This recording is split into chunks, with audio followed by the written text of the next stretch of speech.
All right, well, we are in the last two lessons of our life management course.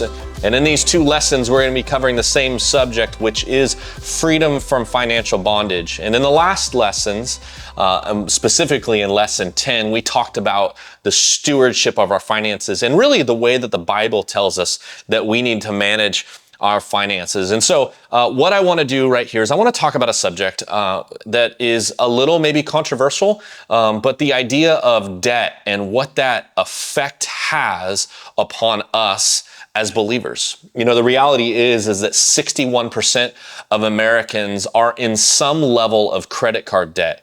And the average amount of credit card debt that Americans have is upwards of almost $8,000, which means some of them have none and some of them have tens of thousands of dollars that are crushing and weighing them down. And the effects of debt are not just the fact that we have money that we owe to someone else, but they actually have physical and mental ramifications upon our life.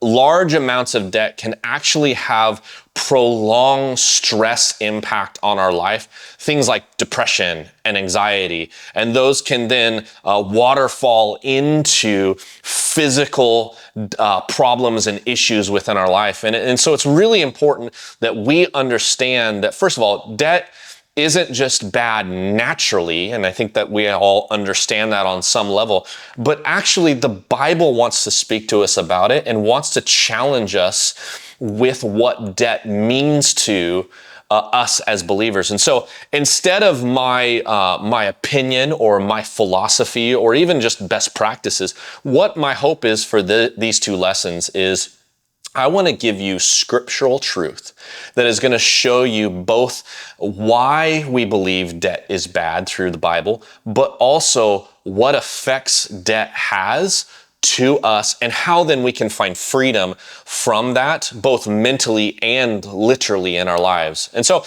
as we start, I want to ask you a question.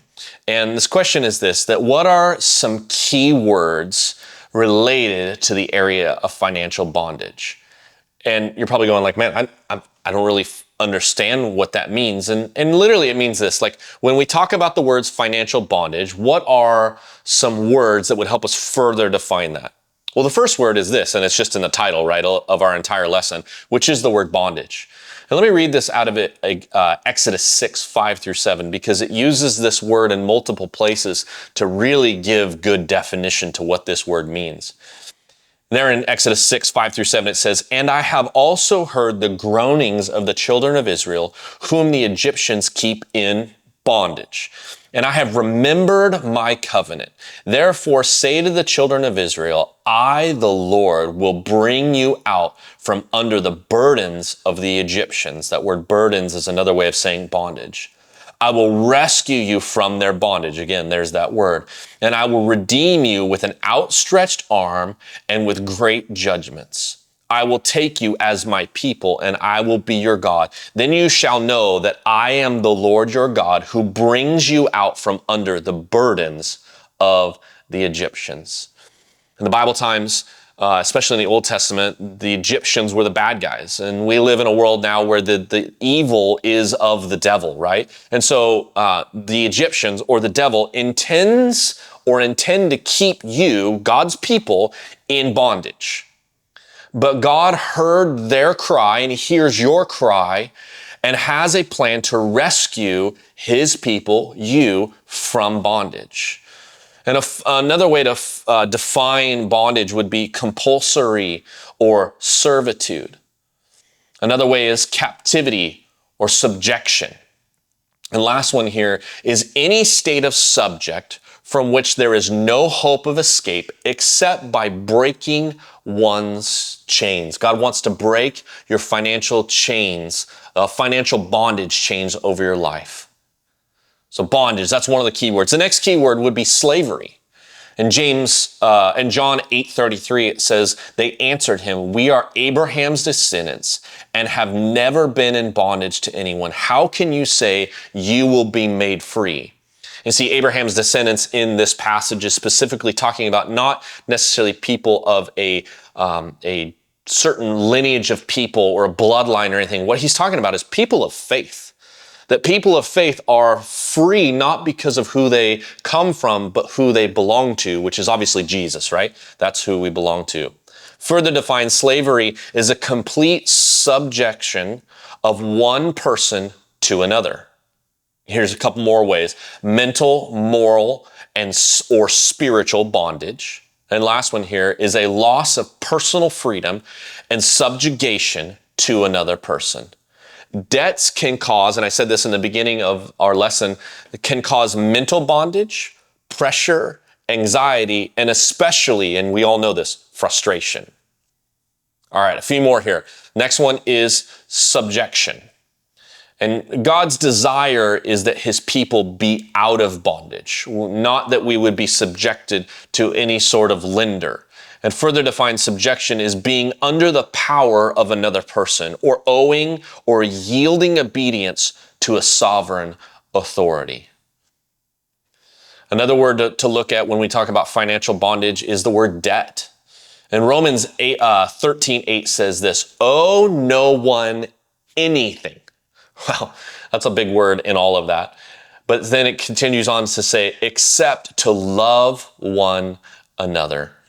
Further defined, debt is that which one owes or an obligation, a condition of being in bondage to another person, a condition in which another person has claim against you.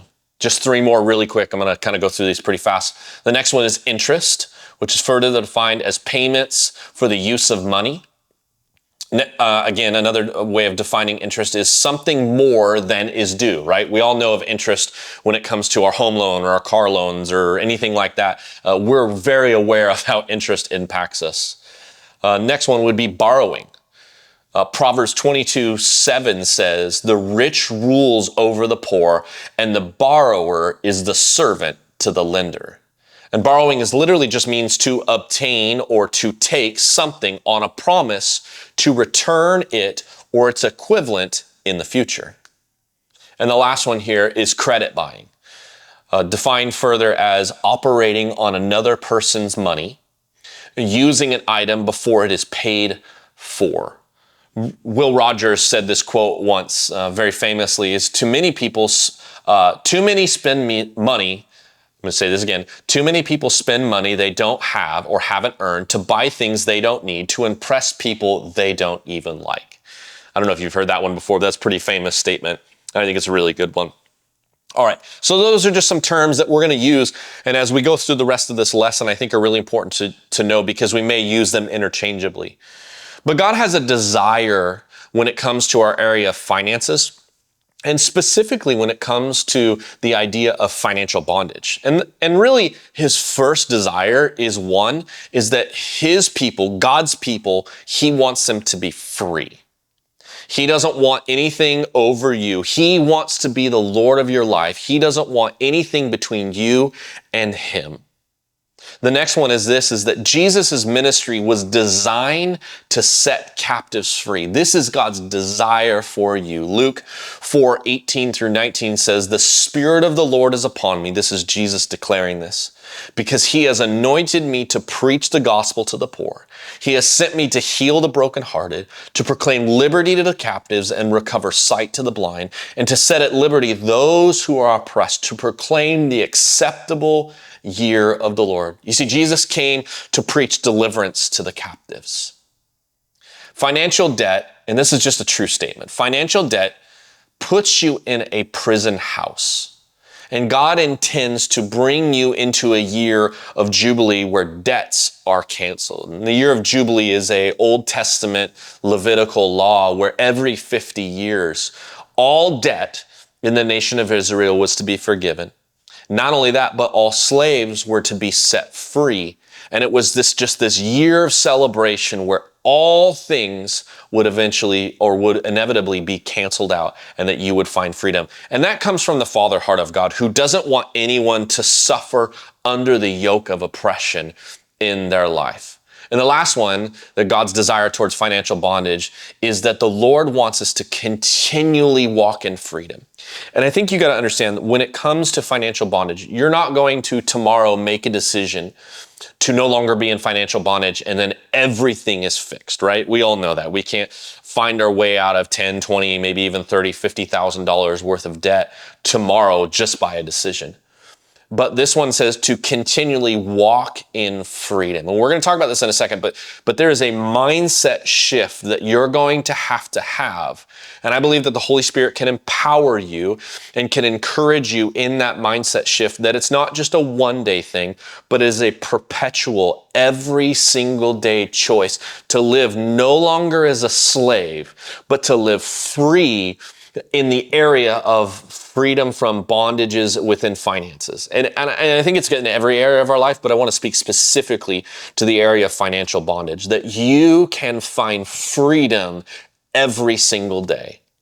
Because here's the thing, financial bondage has an outworking in our life, right? And to be free from that, we first need to understand what we need to be free from. And so there are fruits to financial bondage. And so let's uncover some of these lies or weights or even thoughts that we might think about that would keep us pressed down. And the first one is this, and it's a big one because I think it's very true, is bitterness and sorrow. The fruit and the outworking of financial burdens or financial bondage is bitterness and sorrow. I don't know that you've ever seen this before, but I think this is really cute. I love this bumper sticker. And it says, I owe, so off to work I go. You see, God wants you to be free from that reality. Not that you would go to work because you love work, although I would hope that for anybody, but that you would not have so much financial weight and pressure that the only reason that you continue to go to your job is because you have to get out from underneath the debtor. Exodus 1:4 says, and they made their lives bitter and hard with hard bondage in mortar and brick and in all manner of service in the field. All their service in which they made them serve was with rigor. This is the Egyptians burdening down the Israelites as they subjected them to hard labor as slaves. The next fruit is despair. The reality is that financial bondage can lead to a loss of hope, despondency, and even depression. When there is so much weight upon you that you feel like that there's no hope of ever getting out from underneath this, you kind of almost just give up, right? And you just go like, throw your hands in the air and you go like, well, I might as well just continue down this path because I'm never going to get out of it. That's not the heart of God for you, and that's not what the Bible would even say your mindset should be. Despair is a very real thing that can come upon you. The next one is that a fruit of financial bondage can be essential family needs go unmet. Bills, a stack of bills every month can begin to jeopardize food, clothing, and shelter.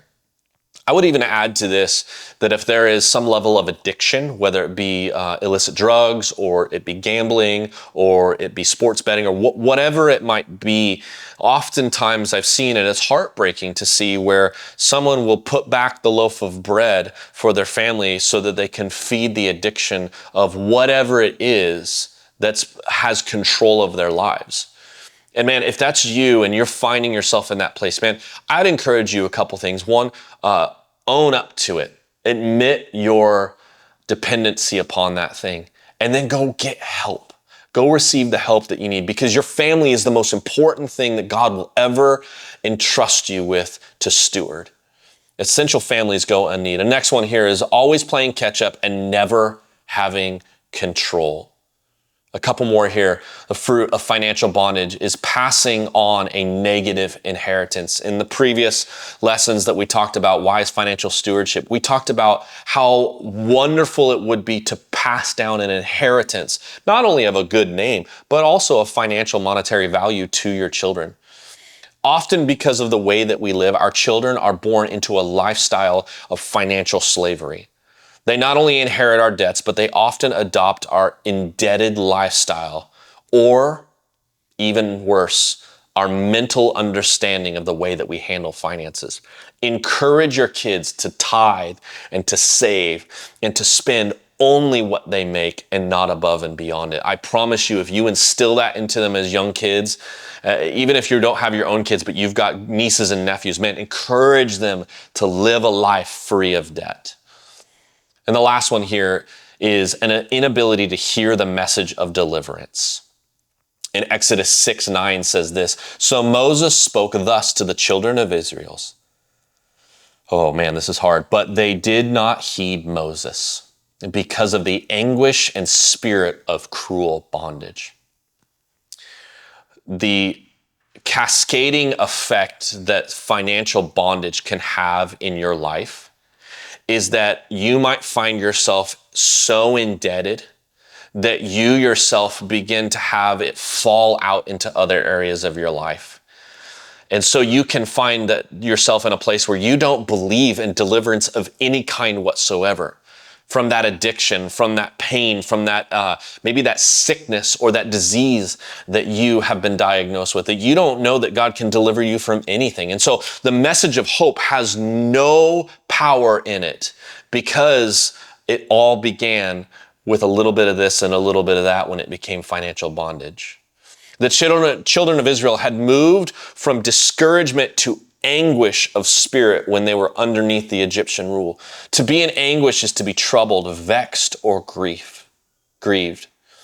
We can be so far into a debt that it seems that the problem is too great for us to handle. We are overwhelmed with the problem and we don't feel that we have what it takes to make it out.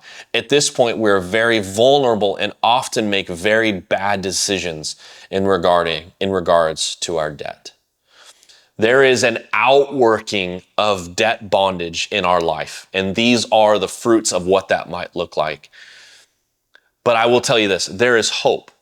There really is. I do believe, and I've watched not only my own life, but others begin to take steps moving forward to find freedom in this area. And it doesn't happen overnight.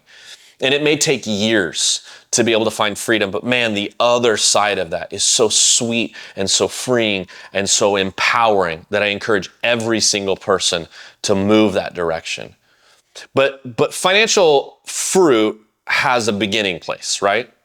It doesn't just one day pop up and rear its ugly head. It's actually rooted in something. And so there are these root causes, and I want to touch on these as we finish out lesson 11.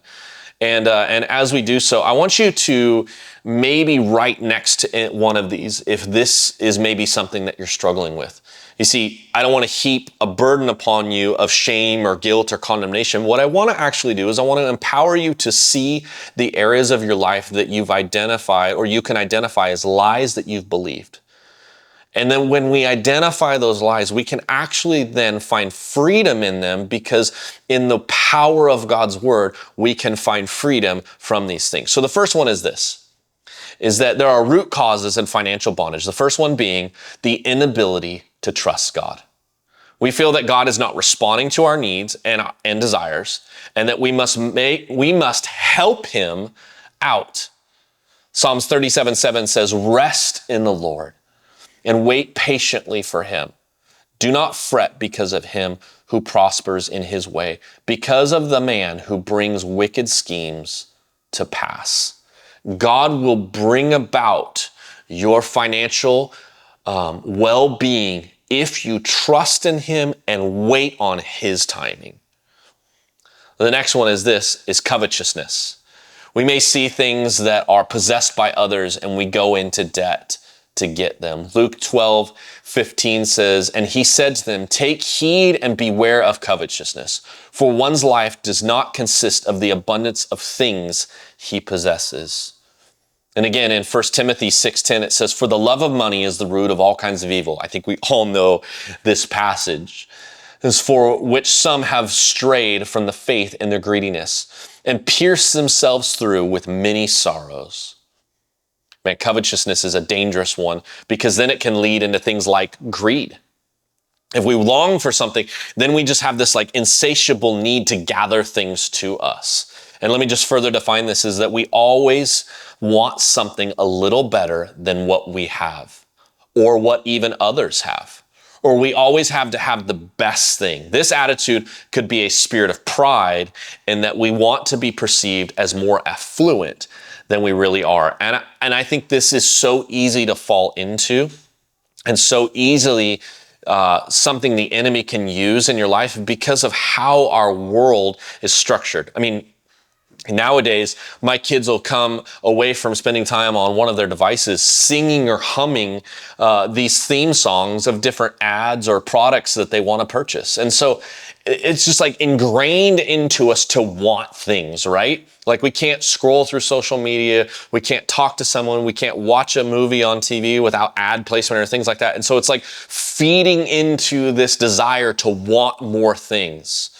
Like the reality is every year a new iPhone comes out. Every year a new vacation is wanted or needed. Every year a new vehicle model comes out that's better than the one before it. And it's like you need this because it now has 14 cameras on it or whatever it is. But that need for something new is just fueled by our culture. And we talked about this in our last lesson, this idea of contentment. And being okay and satisfied with what you currently have is such a freeing attitude to have towards the things of this world. Greed is a dangerous, dangerous root when it comes to the bondage of, when it comes to financial bondage. All right, few more here. Lack of self-discipline. We don't have the ability to deny ourselves and save ahead of time for things that we desire. When people want something, they are more interested in creative financing than saving over a period of time. And that's really true. Like money loans and, like Clara and all these different opportunities to like put it on the card and Apple credit card and all these different things that are available to us that we can just, with a click of a single button, push off the full payment of that product and have that thing like fill our lives in a moment's notice, right? Like now we have Amazon Prime that can be here tomorrow. And it's like, if it can't be here tomorrow, I don't even want it, right? The lack of self-discipline is a very, very true thing. The truth is that we would appreciate the purchase more if we waited and worked for it. And I'll just say this. I don't know if you've ever done this, but have you ever gone on a vacation having paid for it with credit? I'll tell you what, I've done this one time in my life. And when I came back, I had to pay for the fun that I just had. And that fun seemed less fun to me every single month that I paid that credit card bill. But I've more routinely gone on vacations having prepaid for everything. And so because of that, I've come back with no monkey on my back of needing to pay back the fun I just had. And so I was able to fondly, routinely remember those experiences with my wife and kids and family because I wasn't having to pay back for the fun that I just had. The discipline of paying for something fully before experiencing it is something that our world has just lost the ability to do. And I would encourage you as a disciple and as a follower of Jesus, be one who pays for everything before you ever indulge in the fun of that thing. Because the next thing is this, is that we live in a world of overindulgence. We so enjoy the pleasures of life and the extravagant lifestyle that we spend unwisely, having nothing left for necessities. The idea of not spending more than we make is actually a foreign concept these days. And we just think, well, we don't have the money for it now, so swipe the credit card. We don't have the money that we need for it now, so swipe the credit card. Or we put it on whatever kind of temporary loan structure that we might have. Living within your means is a very biblical and godly concept because Proverbs 21:17 says this, "He who loves pleasure will be a poor man." Interesting. "And he who loves wine and oil will not be rich." To Luke 15:11-14, it says this. He said, "And then he said, a certain man who had 2 sons, and the younger of them said to his father, 'Father, give me the portion of goods that falls to me.' So he divided them and his livelihood. And not many days after, the younger son gathered all together gathered it all together, and journeyed to a far country, and there wasted his possessions with prodigal living. But when he had spent all, there arose a severe famine in the land, and he began to want. Oh, man, I'm telling you, like overindulgence is destroying the financial futures of so many people. Don't allow that root, if that's in you, to continue. Stop it, cut it off, find help. Just move towards a place of living within your means, because two more things are potential roots when it comes to financial bondage. One is this: a lack of knowledge. Simply just not understanding how a credit card works, or understanding the idea of amortization, or how long it takes to pay off a home loan, or simply the fact of like you could pay it off earlier, but you choose not to because you want to overindulge in this area of life. A lack of knowledge is like taking away and pulling the futures of people's lives because of current, present fulfillment and joy that we might have. We abuse credit without realizing the bitter fruit of high interest rates. And oftentimes by the time we have something paid for, we have paid double or even triple for it. Now, I want to say this before I get to my last point. There are certain things in this world that require us as Americans to go into some level of debt ownership or debt servitude too. One of those being home loans. And I personally don't think, and I don't even think biblically there would be grounds for this, that home loans are evil. I don't think they're evil. I don't even think that credit cards are evil. However, those do put a weight upon you in your life. A weight of responsibility to pay back to the lender what has been given to us to use responsibly. Again, we started this entire life management series talking about stewardship. And we have to steward those loaned amounts of money wisely so that we don't have years and years and years and years and years and years and years of paying back interest-only loans, or not ever getting out of that mountain of debt. And I would encourage this, especially when it comes with home loans. Find a way to annually pay a little more than the normal payment.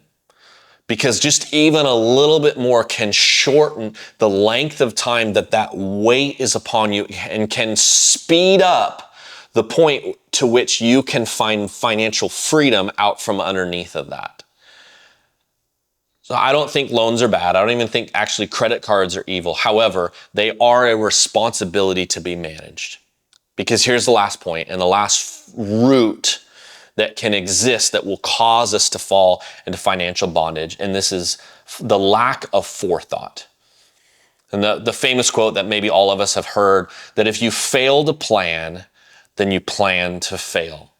And Proverbs 21:5 says this: the plans of the diligent lead surely to abundance, but everyone who is hasty comes only to poverty.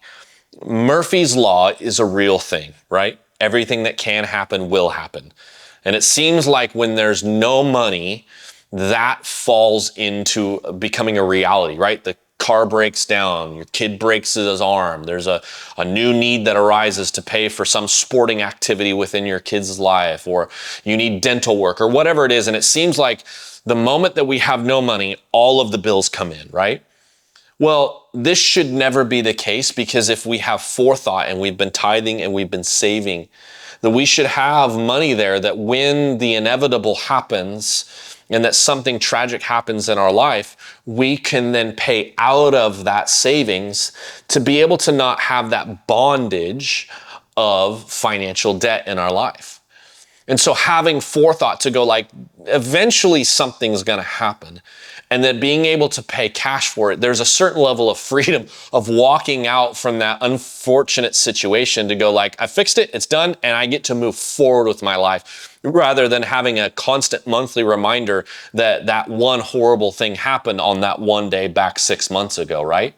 Having forethought is so empowering to have financial freedom. And it's so biblical too. All right, I'm gonna pause right here and encourage you to go grab maybe a glass of water or just a snack or whatever it is. And we're gonna come back for our final lesson, lesson 12 in life management. And we're gonna talk about what it means to have a biblical view when it comes to borrowing money. All right, we'll see you in lesson 12.